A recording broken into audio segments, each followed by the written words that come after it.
So George, obviously defeat in the last game out. What were your overall thoughts on that one? Yeah, I think we ended up losing some key guys early on for the game plan that we intended to try and put on Leicester, and we managed to do a pretty good job in the first half of creating pressure situations. But I think ultimately we probably didn't play very smart in the second half, and boys worked really hard, but we just didn't really work smart. And I think I take accountability for that at half time. I think with the guys off the field. The permutations that then happened during the second half, ending up with Chappers on the wing and that sort of thing, we probably should have stripped our game back a little bit and not tried to be so expansive. So, we've had good reviews Monday, Tuesday, a lot of honest chats, a lot of, looking at the game and, we're very, very good at sort of the basics of the game and we probably needed to do that rather than try and push the envelope. So, disappointed because we were excited about that fixture and so we had a good game plan.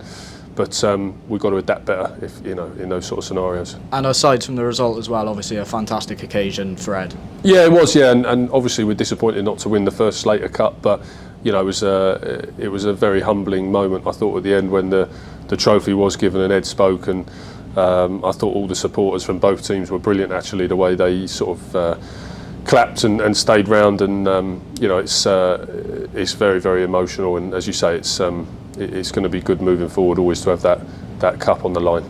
Yeah, that return fixture at Kingsholm in March will be a special one, won't it? Yeah, absolutely. I think we look forward to the same thing at Kingsholm with the support that we have here, and I know Ed really appreciates it, and I know he had a good day, and no doubt he'll enjoy the return leg.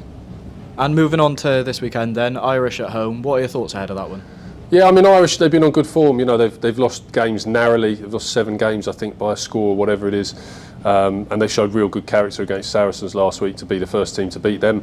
When they were down to 12 men for 8 minutes, I thought they were really dogged and stayed in the fight. So, they're a massive attacking threat. They play really good rugby, really expansive rugby, and their set piece is strong as well. So, lots of challenges, but, again, we've got lots of work to focus on ourselves and just get ready for it.